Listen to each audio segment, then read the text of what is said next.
Good evening. My name is John Siebert. It's a pleasure for me to introduce Dr. Joanna Quinn to you tonight. From the content of the movie, you already know that we're entering very deep waters and talking about things that most of us do not even want to think about. Dr. Quinn is an assistant professor at the Department of Political Science and director of the Center for Transitional Justice and Post-Conflict Reconstruction at the University of Western Ontario. It's a fine university, just an hour down the road. I'm sure there's many good things happening there as well as in our universities here. Since 1998, Dr. Quinn has been engaged in research that considers the role of acknowledgement in overcoming the causes of conflict, which has the potential to affect long-term peace and stability. Her current research considers the role of traditional practices of acknowledgement and justice in Uganda, in the situation we've just seen in the film, and also in Fiji.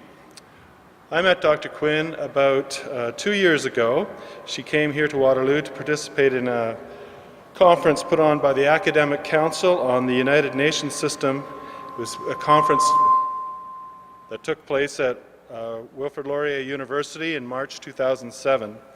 Her presentation was entitled, "If at first you don't succeed, try again. Transitional Justice in Uganda, Building Peace and Justice, and Lessons from Uganda."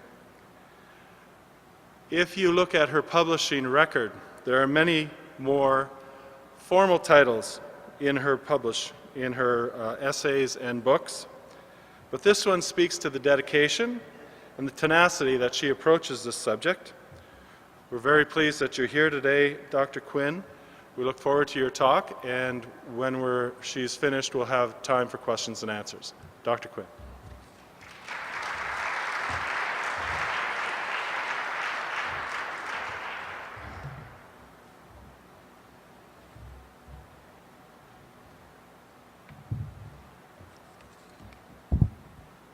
I told John he's about 17 feet taller than I am, so had to adjust things. I wanted to say a big thank you first to CIGI for inviting me to speak to you tonight, and thank you to John for your kind words. We've just watched a very powerful documentary that raises a lot of issues about Uganda and also about the issue of child soldiering. And what I want to do for the next few minutes is to talk about all of these things in the context of Uganda, where I've been working, as John said, since 1998.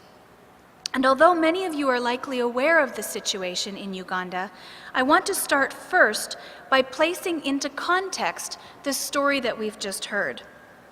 So, Uganda, as you can see, is located in the Great Lakes region of Africa, between Kenya, Tanzania, Rwanda, Democratic Republic of Congo, and Sudan, just to the north of Lake Victoria.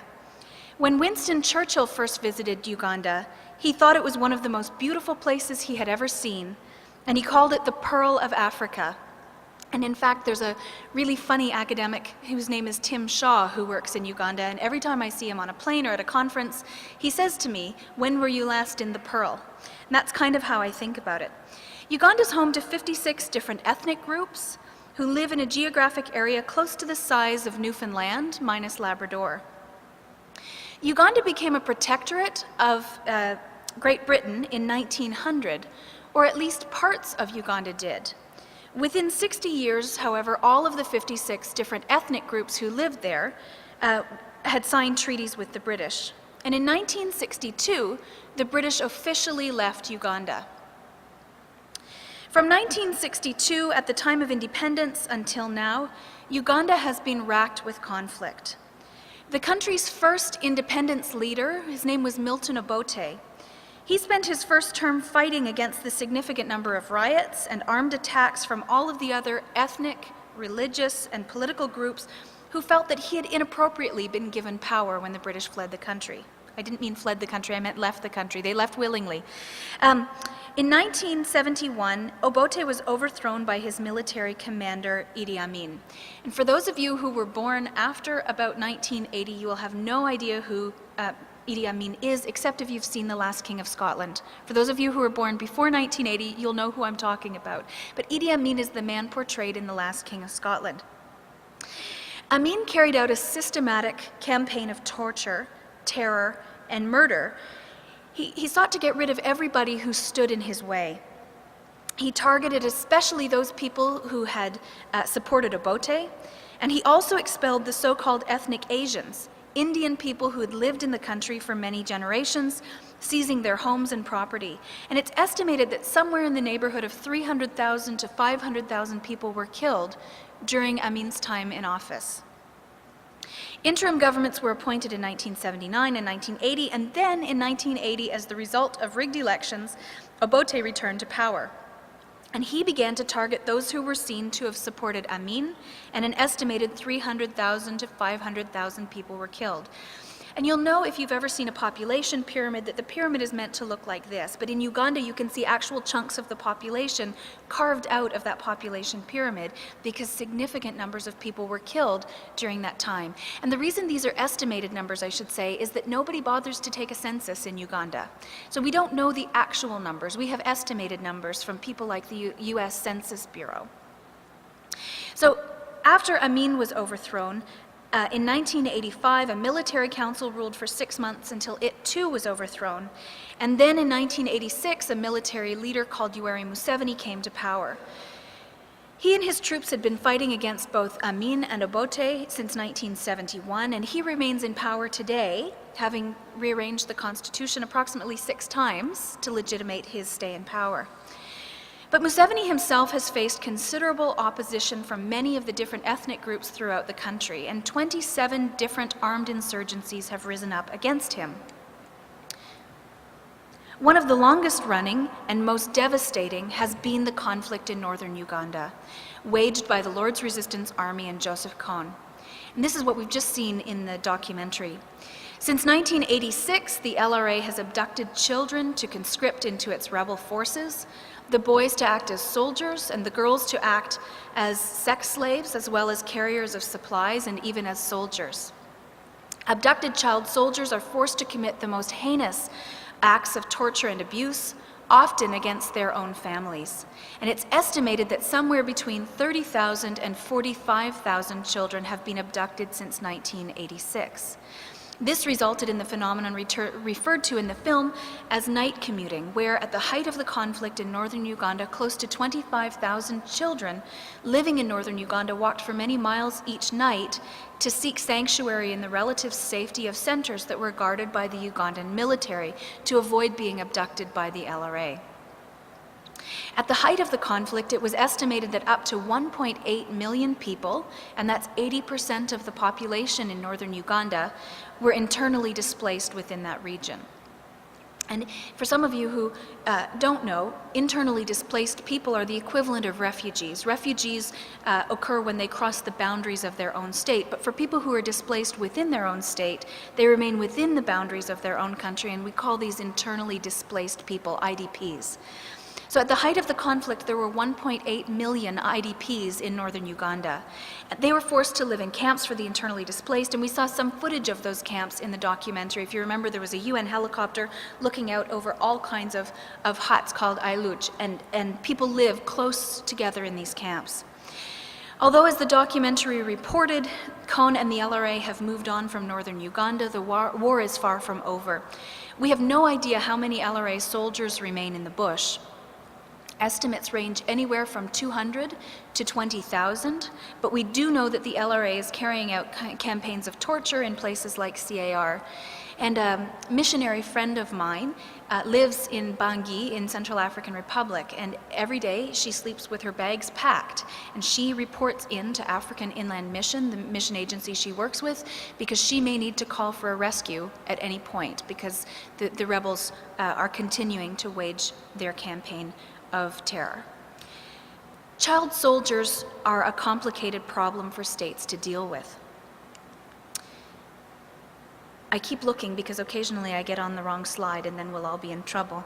But the UN Convention on the Rights of the Child, which entered into force in 1990, defines a child as any human being below the age of 18 years.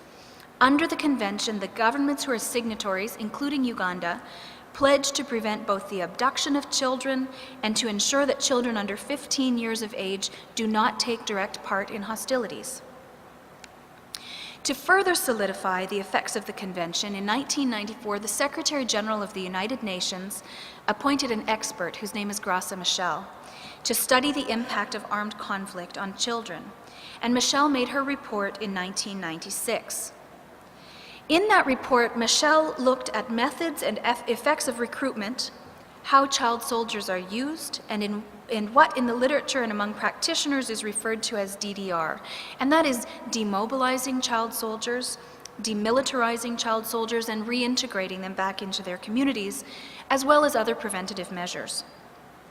Now, she recommended specifically that a global sensitization campaign should be launched, and that the UN should pursue what she called quiet diplomacy with governments and non-state forces to encourage them to demobilize child soldiers. She further recommended that peace agreements should include specific DDR measures and provisions, and that states that hadn't done so should ratify the Convention on the Rights of the Child. And yet, child soldiering continues to be an enormous issue. The UN estimates that approximately 300,000 children currently serve as combatants in at least 30 different conflicts worldwide. Nearly 500,000 additional children serve in armies that are not currently at war, such that 40% of the world's armed organizations have children in their ranks. And as you saw in the film, it's not entirely clear how many child soldiers in Uganda remain in the bush with the LRA. Estimates place that number somewhere between 200 and 30,000. Yet the government of Uganda, through its military, the UPDF, the Uganda People's Defense Force, also has child soldiers in its ranks. And you can imagine that child soldiers are merely one part of the catastrophe that has become northern Uganda. That is, the physical infrastructure has been destroyed, and much of the population remains in camps for the internally displaced, which were once meant as temporary housing, but which are becoming much more permanent settlements, without electricity, without running water or adequate sewage treatment and that kind of thing. So programming for formerly abducted child soldiers, who are also called ex-combatants, is simply one of the things that needs to be put in place to begin to assist society there. And so what I'd like to do for the next few minutes is to talk a bit about 3 of the ways the government is dealing with the issues of child soldiers in Uganda, followed by a brief account of what various NGOs are doing to fill the gaps left by government programming. Now, the government of Uganda clearly says that it is concerned with, and I quote, all aspects of social rebuilding after the conflict in northern Uganda, end quote. But what we know, in fact, is that government spending in the area of social and physical reconstruction in northern Uganda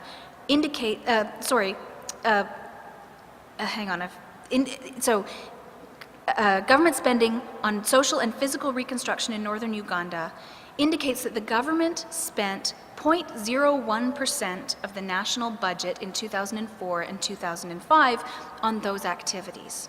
So of its possible budget, the government spent 1/100th of 1% of its spending on social and physical rebuilding in northern Uganda, and child soldier programming is part of that. And as Michelle points out in her report, children pay a heavy price when their governments spend their country's limited resources on defense budgets instead of programs that are of direct benefit to children. So one of the things that the government has done is to enact the Amnesty Act in 2000. And anyone who has engaged in rebellion against the government of Uganda since 1986 may apply for amnesty to prevent them from having to be punished for the crimes they've committed during conflict. Now, more practically, the Amnesty Act provides for the material needs of those people who are to be granted amnesty, because it gives them a package containing approximately 3 months' salary and a home kit, which includes a mattress, saucepans, blankets, plates, cups, maize flour, and seeds. Now, amnesty is officially granted by the Amnesty Commission to children between the ages of 13 and 17. This is because the Amnesty Commission concluded that children 12 years of age could be held criminally responsible in Uganda. Now, children under 12 years of age have been excluded from the Amnesty Act, and all of this has raised serious concerns among child rights advocates who worry that granting amnesty to children would incriminate children who are the victims of insurgency, and particularly those, they say, who were abducted by the Lord's Resistance Army. The Amnesty Commission argued that granting amnesty to children over 12 years of age, on the other hand, was required to prevent them from facing criminal charges.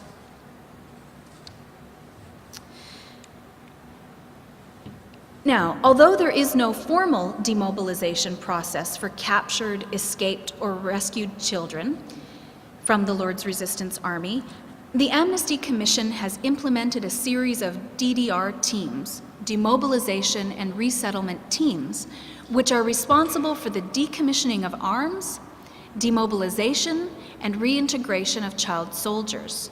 And there are 6 demobilization and reintegration teams that operate throughout northern Uganda. The other main means of DDR, and this is by far one of the most interesting things that I'm going to say tonight, is that the Uganda People's Defense Force, that is the Army of Uganda, recruits children into its ranks. And when ex-combatant children are captured by the UPDF, so when formerly abducted LRA soldiers are captured by the Uganda People's Defense Force, they're handed over to what the Army calls child protection units for debriefing and medical care.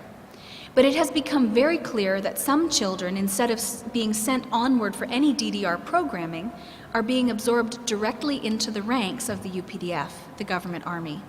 This is not a new phenomenon, and there's a long record of ex-combatants being strongly coerced to join the UPDF. And this recruitment or absorption is seen by the government of Uganda as simply another means of carrying out DDR. So it's unclear as to how committed the government of Uganda actually is to carrying out DDR programs. The government has also implemented a number of development programs to assist in the rebuilding of northern Uganda. Yet the funding has been slow to come, and it has been doled out in a very much top-down manner, which has served to undermine efforts that were already underway at the community level. And there's been a lot of inefficiency, duplication, and waste. And people within the community have criticized this kind of development programming as a result. So a quick recap, the government has done 3 things: amnesty, DDR, and development, but it hasn't done any of these particularly well. So the bulk of efforts aimed at children and child soldiers are, in fact, carried out by NGOs, civil society organizations, and community-based organizations. For example, religious leaders in northern Uganda, rehabilitation centers, and traditional leaders have held sensitization campaigns within communities, often in IDP camps, where the majority of ex-combatants return to. Now, using things like prayer and traditional ceremonies, civil society attempts to promote the acceptance of returnees into the communities where they return.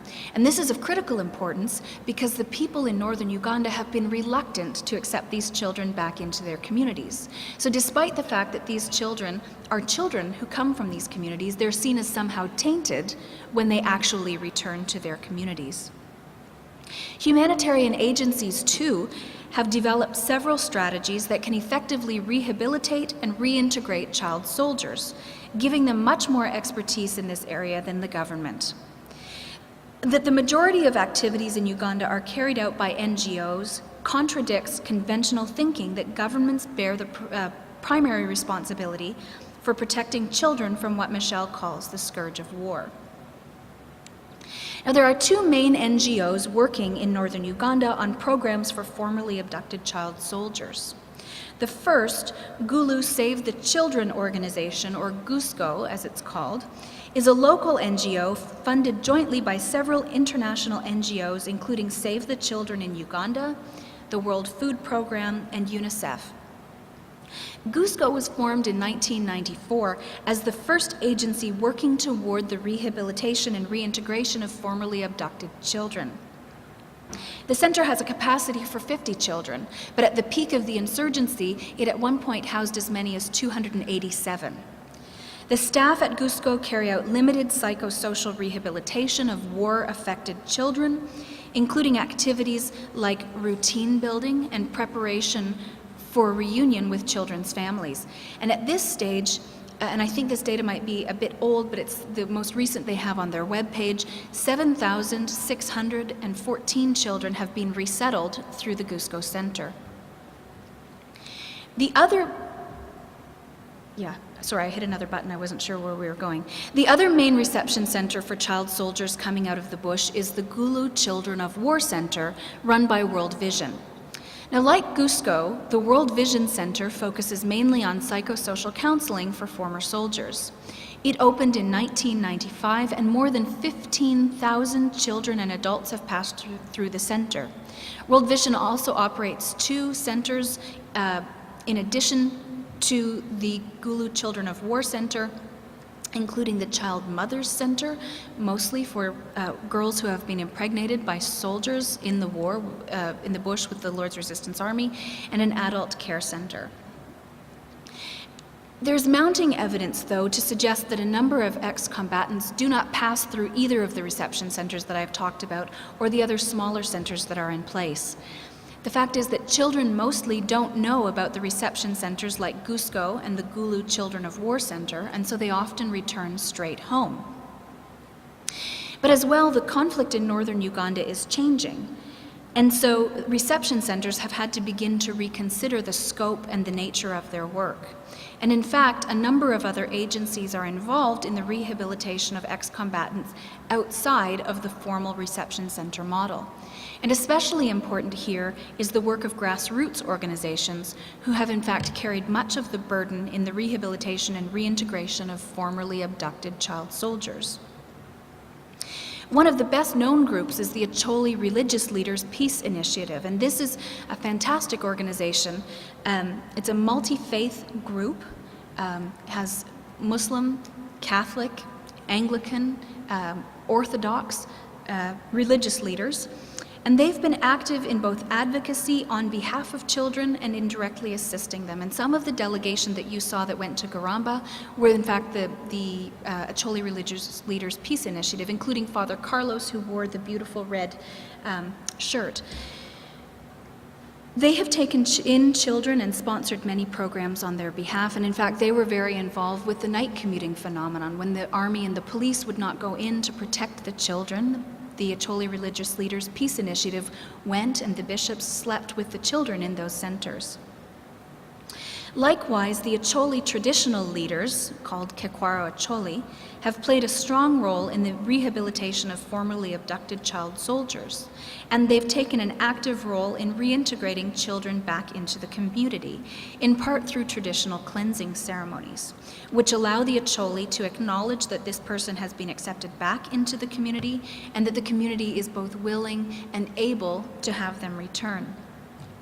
So I thought I would just describe one of these ceremonies, because many of you will never have heard of it. There's one ceremony called Mato Foot, and it's a very traditional ceremony where typically, if I had stolen John's goat, his clan and my clan might come together. We would sit and we would discuss the facts of what had happened. Our clans would determine that I was responsible and that perhaps I owed John some compensation. Our clans would come together to decide what that compensation should be, and everyone in the clan would contribute to that compensation for John's clan. And we would then sit together and take a meal. It would involve traditionally goats and chickens. And there's a big ceremony that goes around it, but at the culmination of that ceremony, the perpetrator, me, would drink a bitter tea or soup, and the bitterness would cleanse me, the perpetrator, from the bad things that I've committed. The elders would be there, the clans would come together, and the eating together would symbolize that we've reconciled between us. And in the audience tonight is Dave Clausen, who knows much more about these kinds of things than I do and has spent time in northern Uganda as well. But that's just one of the kinds of ceremonies that's carried out. Another is Noya Tongweno, where when children have been away, they come back, and well, when anyone has been away, they step on an egg over a pobo twig, bamboo twig, And when the egg breaks, it cleanses the evil that has come with you from wherever you've been. And so these ceremonies have been carried out for hundreds of years, but they're now being applied in the context of the child soldiers who are coming back from the Lord's resistance army. And instead of one person perhaps passing over the egg and the apobo twig, you might have 100 or 300 children lined up, and they go through it together. Likewise, they've modified the mato foot, the drinking of the bitter soup, so that many people can be cleansed at the same time, because these ceremonies, although they're continuing to be used, have absolutely no basis in this kind of conflict, because the community has never known conflict on this scope or scale. So the Karkwaro Acholi, the Acholi traditional leaders, have used these kinds of ceremonies, and it seems like they have a lot of cultural relevance, and in some cases they have more cultural relevance than other activities. Now together, the work carried out by this dense network of NGOs is effective and comprehensive. And yet, at the same time, the very presence of these NGOs allows the government of Uganda to take a hands-off kind of approach. And government of Uganda activities and efforts are so small as to be practically useless. And in the end, however it happens, a number of things need to be done to help the children of northern Uganda. But I sense that there's probably a lot that I've left unexplained, and that you probably have a lot of questions. So I'm going to stop there and hope that I can answer some of your questions in the question and answer period. Thank you.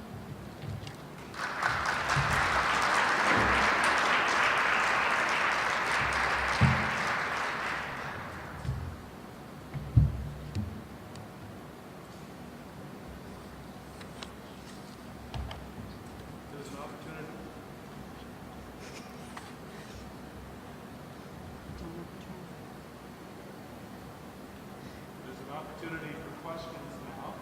There is a mic here, so if you'd like to come to the mic, say who you are, and address your question to Dr. Quinn, and then we'll proceed from there.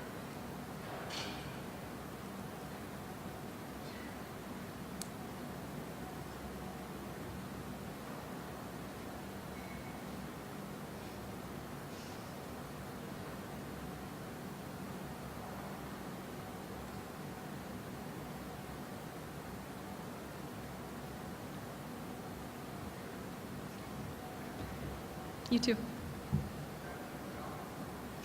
This is Alistair Edgar from Wilfrid Laurier University.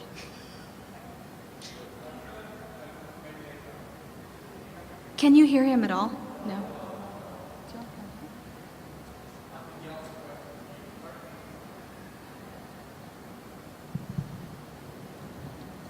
Okay. My question, the little bit in the movie there with Ocampo from the ICC, an argument at the time was that the indictment issued by the ICC was one of the reasons why Kony wouldn't come out, and you're familiar with this discussion. And the government of Uganda has arguably been asking the ICC to hand the case back to them so that Kony might be persuaded to come out of the bush and they could try him or engage in some kind of traditional ceremony. The flip side of that, as Ocampo was suggesting, that Kony just uses these processes to get money from places like Bashir and Sudan to keep on funding him and re-equipping him. Do you think that the formal justice mechanisms, particularly the ICC, are getting in the way of peace in Uganda? Or is this something that needs to be done and Kony isn't serious anyway? Thanks. Thanks, Alistair. You know, you go someplace and there's a ringer in the audience, that would be Alistair, I think. Because what Alistair didn't confess is that he's just come back from Uganda where he's actually studying this formal justice that's happening.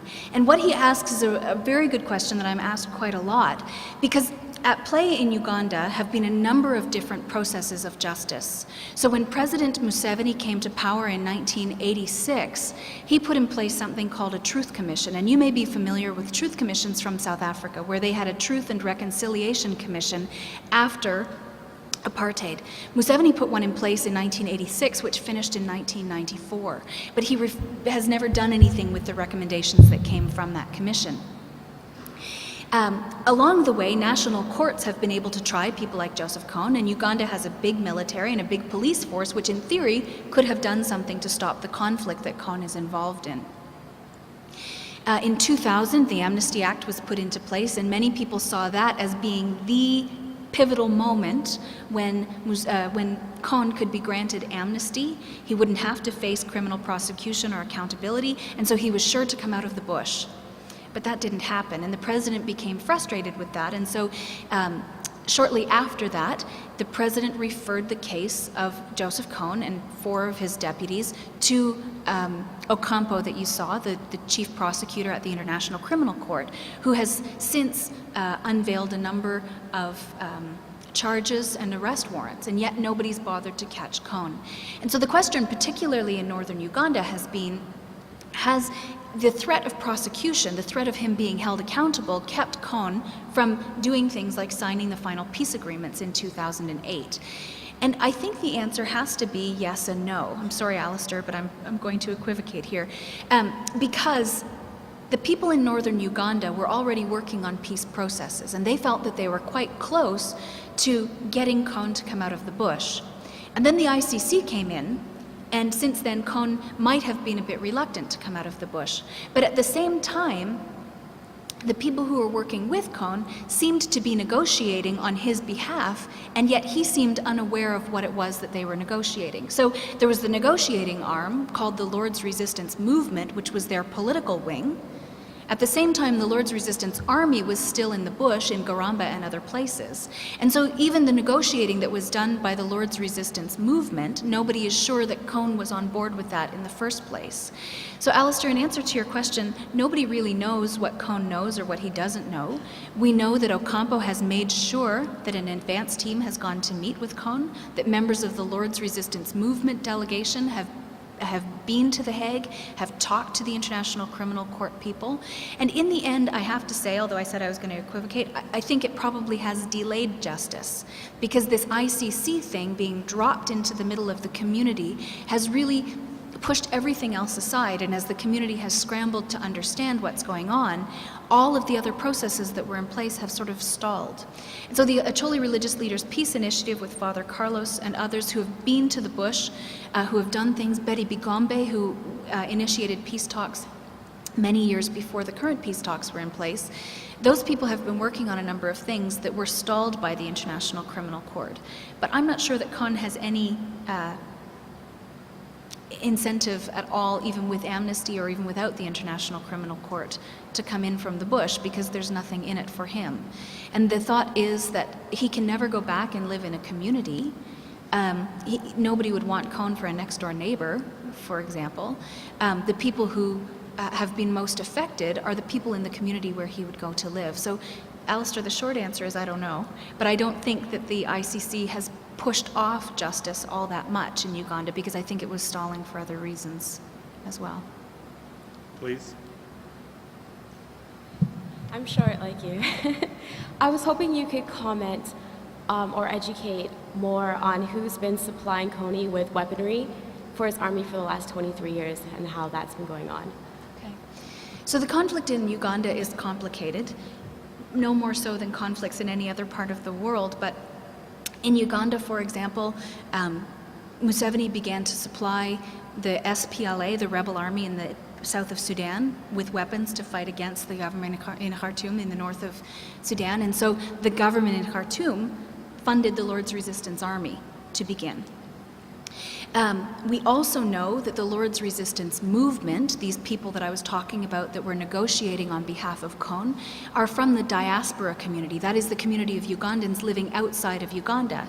And these are people who have fled over a number of years because of the conflict, who have become very educated and in some cases very wealthy. We know that the biggest diaspora contributors to the Lord's Resistance movement have come from the UK, but have also come from Michigan.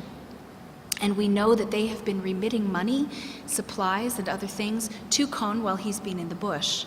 So who's funding Joseph Kone?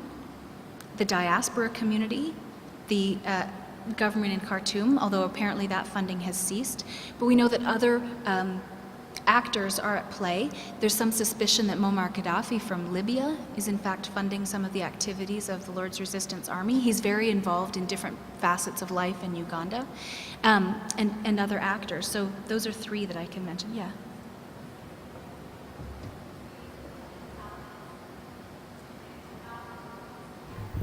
Can you stand up and did you hear it? I think the question was, are there thousands of people in the diaspora supporting?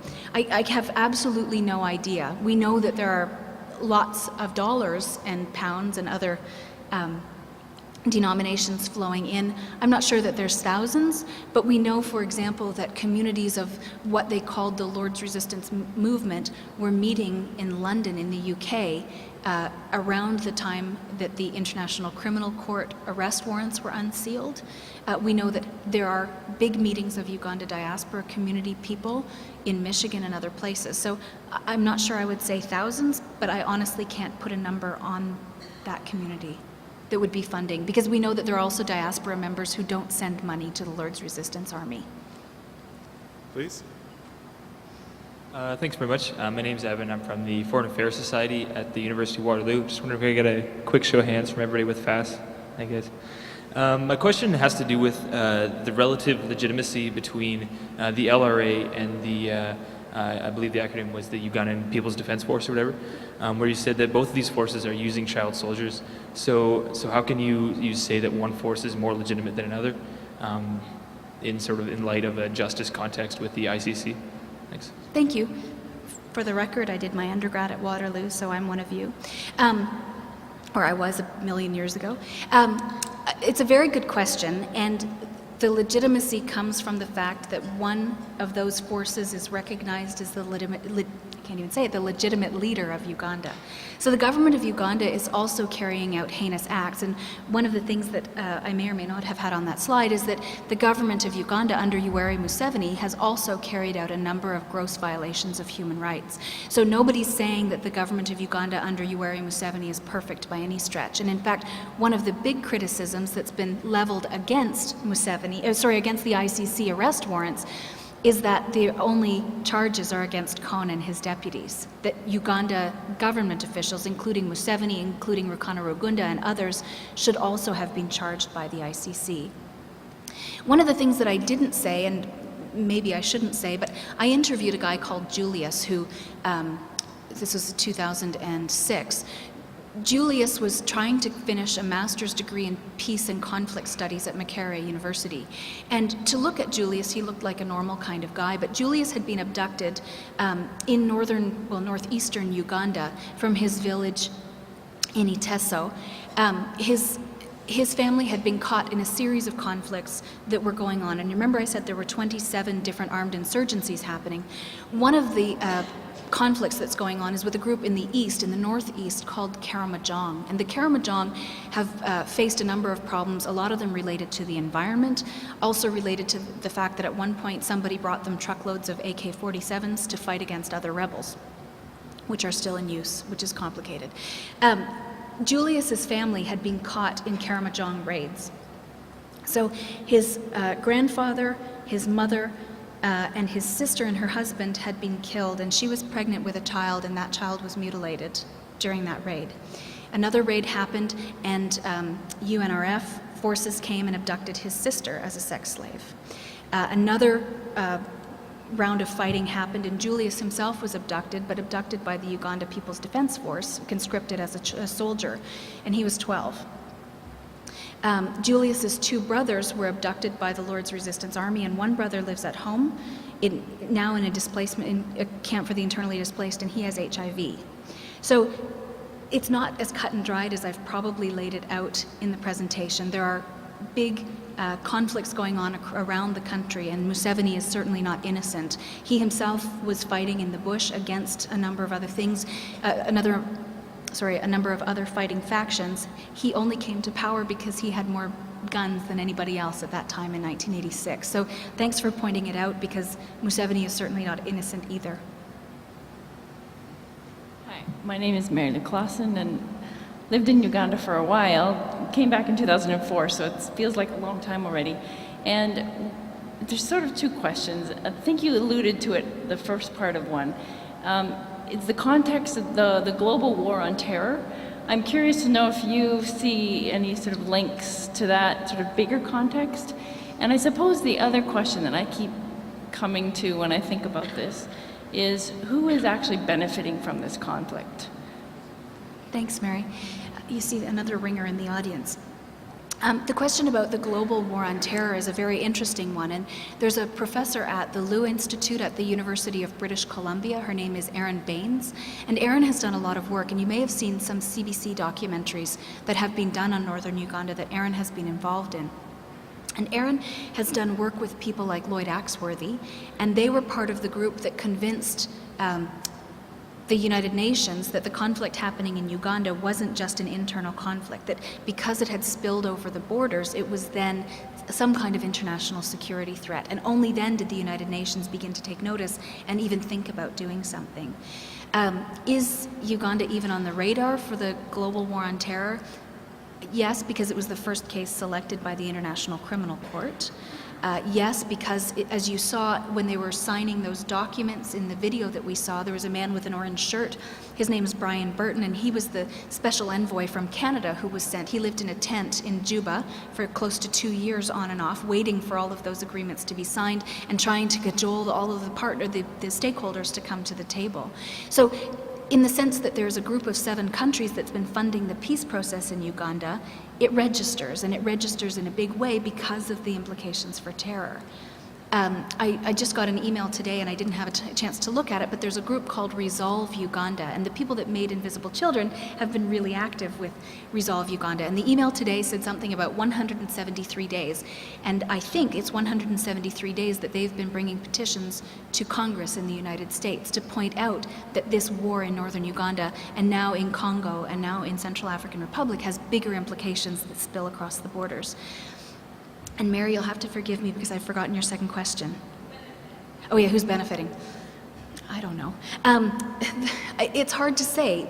I spoke to an MP in 2004 from Lira, which is in northern Uganda as well, east and a bit south of Gulu, which we saw in the documentary. And her name is Cecilia Ogwal, and she's a force of nature, to put it mildly. And Cecilia Ogwal said to me, the only person benefiting from this conflict is Museveni.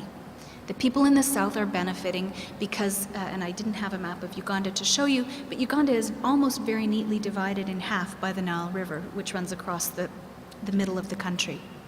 The people in southern Uganda continue merrily on their way. They aren't affected in any particular way by this conflict. The people in northern Uganda are so busy worrying about the conflict that they don't pose any political opposition to Museveni. And so Cecilia Ogwal's answer was, the person benefiting is Museveni, and when he stops benefiting, he'll stop the conflict because it will become too expensive for him. And another weird little anecdote, in my life in Uganda, I sometimes teach at Makerere University in the Peace and Conflict Studies program. And the director of the program was a guy called Deus Nkurunziza. And Deus said to me just after the election in 2008, something about the results of the election. And I said, well, what do you mean? And he said, well, it's interesting that everyone in the country has voted for Museveni, and yet the FDC is claiming to be an opposition party. And the government newspaper, the official government newspaper, had published a result that basically showed that everyone in the country had voted for Museveni. The opposition newspaper, the Monitor, instead printed a map that showed what they estimated the voting to have been based on exit polls and those kinds of things. And in the south of the country, it was painted red for Museveni and the movement. The north of the country was painted in blue for the FDC. Now, the election happened in February of 2008. 2006, not 2008, 2006. In August of 2006, I was in a sub-county parish office in Luero Triangle, which is just a little bit north of the capital. And I was talking to the sub-county parish chief about some things, and there were these boxes of Rubbermaid boxes in the corner. And so I said to him, Sebo, what's in the boxes? He said, oh, those are the ballots. And I said, pardon? He said, well, those are the ballots. I said, the ballots from what? He said, the election. I said, you mean the election in February? He said, yeah, the election in February. And I said, well, what are they doing? He said, well, we're waiting for somebody to come and pick them up. I said, what do you mean? He said, well, we're waiting for someone to come and pick them up so they can be counted. At which point I whipped out my camera as the good political scientist that I am and went to take a picture, and I was quickly escorted out of the building. But we know that the election results cannot be entirely factual if sub-county parish offices have never counted their ballots. So who's winning? Cecilia Ogwal's answer is it's Museveni. Question here. First, thank you for speaking about this topic tonight, Dr. Quinn. We really appreciate it. My name is Paul Jones. I'm from McMaster University. And I was just wondering if you could comment on the health status of the internally displaced people. You had stated in your talk that there was approximately 1.8 million, 80% of northern Uganda as internally displaced. And you talked about the discrepancy in terms of the expenditures by the government on this population. Could you just compare and contrast maybe the differences between the north and the south in terms of health status? Thank you. One of the things that the documentary pointed out was that 1,000 people at the height of the conflict were dying per week, living in the internally displaced camps from preventable diseases like cholera and dysentery and other things that we know how to treat. We know that during conflict, particularly in northern Uganda, the hospitals were running on sort of skeleton resources if they were able to operate at all. And so people's health care has suffered. People's health has suffered, and we know that when you're running from conflict, you maybe don't get the nutritional intake that you need every day. You maybe are forced to leave things behind. You're maybe forced to not eat at all. And this is the case of the people in northern Uganda. So people in the south of Uganda, relative to the north of Uganda, have fairly good access to health care. It's not great. It ranks near the bottom on all kinds of lists. But compared to the northern part of Uganda, the people in the south are doing reasonably well. I should say that the people who were living in those internally displaced people's camps have begun to return to their homes. Now that the conflict isn't as acute in northern Uganda, it's been easier for them to go. But when they go home, they find that they're unable to dig in their gardens for various reasons, insecurity, but also foodstuffs have disappeared, so it's not as easy to start growing cassava again or to grow maize or those kinds of things. And so people are in fact returning to the camps at night often because they can get nutritional supplements, bags of maize and rice and those kinds of things from the World Food Program. So it's going to be a short answer because I don't know a whole lot, but I do know that the people in northern Uganda are suffering still as a result of their confinement in the camps. We're seeing that children have really suffered from starvation, malnutrition, and those kinds of things, and those children are going to have lasting impacts from that as they grow. If you can imagine a society where children who are 20 years old and younger have never known anything but conflict and insecurity, and those people are going to go on to raise children of their own, not having the proper health care as they were growing up. Does that help? I'll take the opportunity to ask a question. Another ringer. Is the problem of the LRA a one-bullet solution?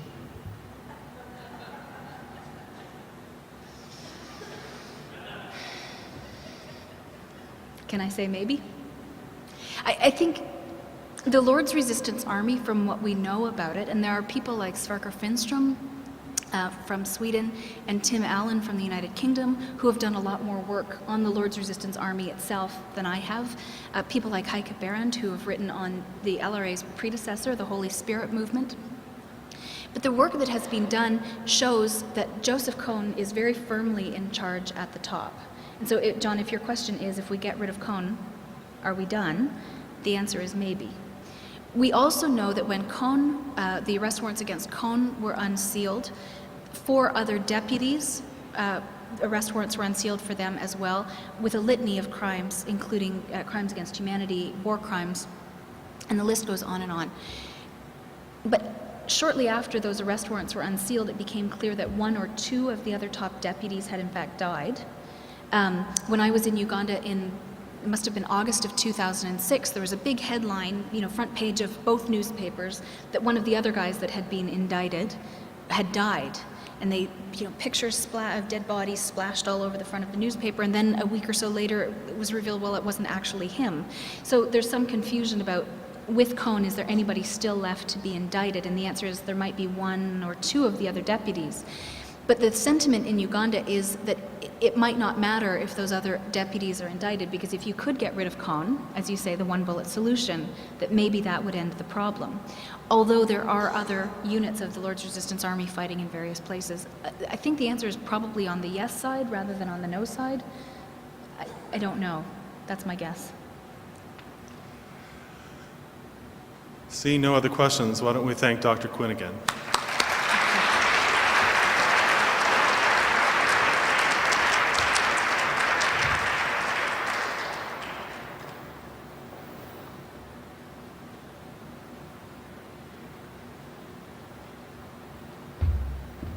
Hi, everybody. I just wanted to thank you all for coming out this evening and taking a few moments of your time to learn about this conflict alongside all of us. My name is Andrea Dyer, and I work for the nonprofit organization that made this film called Invisible Children. I wanted to let you all know that this film was made last year, but this conflict is obviously still very relevant. Just last week, 40 children were abducted in Central African Republic. In January alone, it's estimated that 400 children have been killed because of this conflict. But as well, the people in northern Uganda are very resilient. Anybody who's been there can probably tell you that. And this situation is not hopeless. In June 2009, Invisible Children held a lobbying event at the White House. Over 6,000 youth participated in that, and because of that event, the LRA Disarmament and Northern Uganda Recovery Act Bill of 2009 was born. And in regards to what Dr. Quinn was saying earlier about Resolve Uganda being in Oklahoma for over 176 hours, what happened is in January, this bill was hotlined for passage. For those of you who aren't familiar with DC talk, that means that the bill was deemed uncontroversial and would be passed unless a specific senator opposed it. Unfortunately, Senator Coburn is the only person in Oklahoma who opposed it, and so this bill has not been passed strictly because of him. So right now, as we speak, there are 40 activists hanging out in Oklahoma in Coburn's office, and they are not leaving until this bill is passed. So there's a lot of things happening. The international community is starting to stand up more and more and more for this cause, as are the youth, and it's very, very exciting. So I just didn't want anybody leaving here tonight feeling defeated and like there wasn't something that could be done. Not only through our nonprofit organization, I encourage all of you to visit resolveuganda.org. They are very, very heavy on the advocacy front, and they work closely alongside us to pass this bill and for anything politically related. As well, we have some merchandise for sale over here on this table. Know that if you decide to purchase a t-shirt or a DVD, you're supporting our microeconomic programs and you are putting kids in school. Those are the two things that we value most probably in our organization, is not only cutting this problem off at the root cause, but also supporting people who are enduring it and living through it day to day. You can also participate in our Try campaign or our Legacy Fund. Those are recurring donation programs. If you're interested in learning about those, I can definitely direct you and tell you a little bit more. And as well, when you leave here tonight, tell somebody about what you learned. If you purchase a DVD, show it to your family members, talk about this conflict, put it on people's radars, because that's ultimately, knowledge does cure, and it's the only thing that's going to really help us out with this conflict. So that is all I had to say. Thank you so much for coming out tonight and for everything.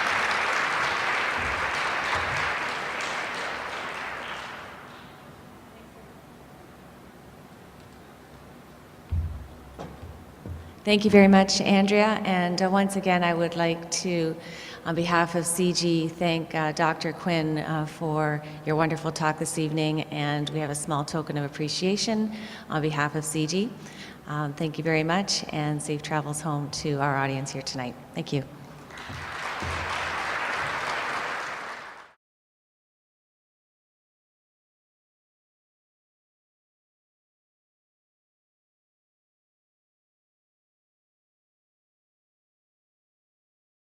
Good evening. My name is John Siebert.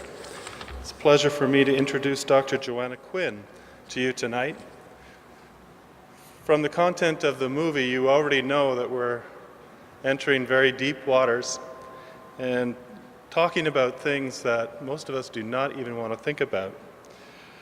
Dr. Quinn is an assistant professor at the Department of Political Science and director of the Center for Transitional Justice and Post-Conflict Reconstruction at the University of Western Ontario. It's a fine university, just an hour down the road. I'm sure there's many good things happening there as well as in our universities here.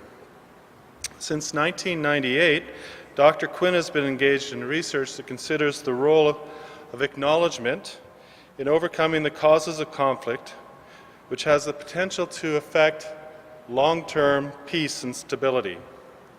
Her current research considers the role of traditional practices of acknowledgement and justice in Uganda, in the situation we've just seen in the film, and also in Fiji.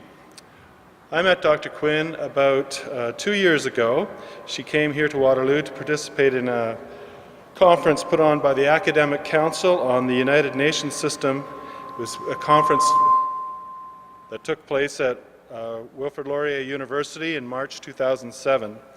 Her presentation was entitled, "If at first you don't succeed, try again. Transitional Justice in Uganda, Building Peace and Justice, and Lessons from Uganda." If you look at her publishing record, there are many more formal titles in her essays and books, but this one speaks to the dedication and the tenacity that she approaches this subject. We're very pleased that you're here today, Dr. Quinn. We look forward to your talk, and when she's finished, we'll have time for questions and answers. Dr. Quinn.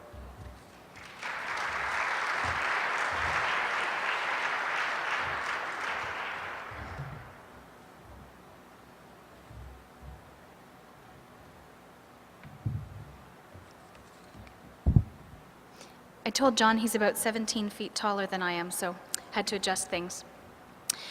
I wanted to say a big thank you first to CIGI for inviting me to speak to you tonight, and thank you to John for your kind words. People who had lived in the country for many generations, seizing their homes and property.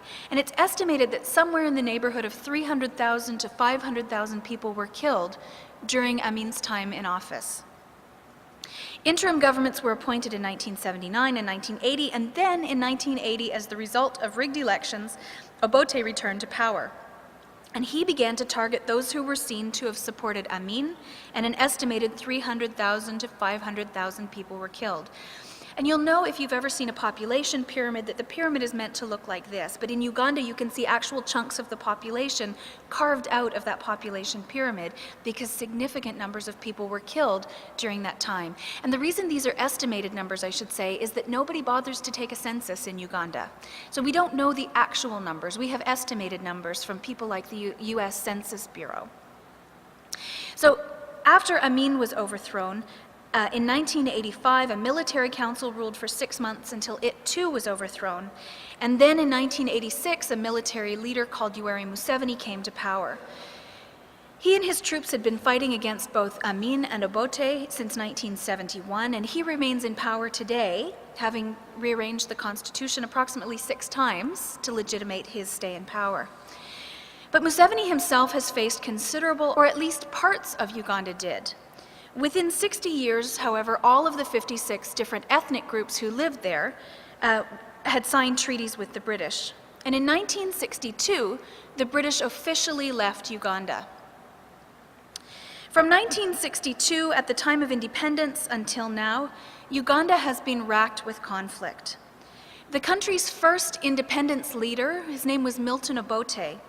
He spent his first term fighting against the significant number of riots and armed attacks from all of the other ethnic, religious, and political groups who felt that he had inappropriately been given power when the British fled the country.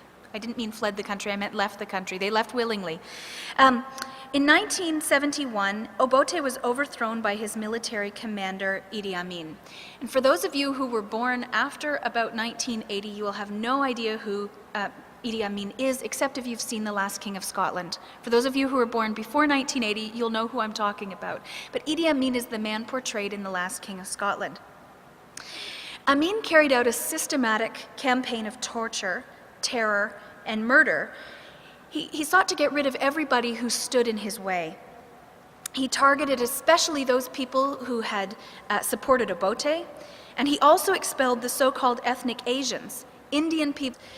We've just watched a very powerful documentary that raises a lot of issues about Uganda and also about the issue of child soldiering. And what I want to do for the next few minutes is to talk about all of these things in the context of Uganda, where I've been working, as John said, since 1998. And although many of you are likely aware of the situation in Uganda, I want to start first by placing into context the story that we've just heard. So, Uganda, as you can see, is located in the Great Lakes region of Africa, between Kenya, Tanzania, Rwanda, Democratic Republic of Congo, and Sudan, just to the north of Lake Victoria. When Winston Churchill first visited Uganda, he thought it was one of the most beautiful places he had ever seen, and he called it the Pearl of Africa. And in fact, there's a really funny academic whose name is Tim Shaw who works in Uganda, and every time I see him on a plane or at a conference, he says to me, "When were you last in the Pearl?" And that's kind of how I think about it. Uganda's home to 56 different ethnic groups who live in a geographic area close to the size of Newfoundland, minus Labrador. Uganda became a protectorate of Great Britain in 1900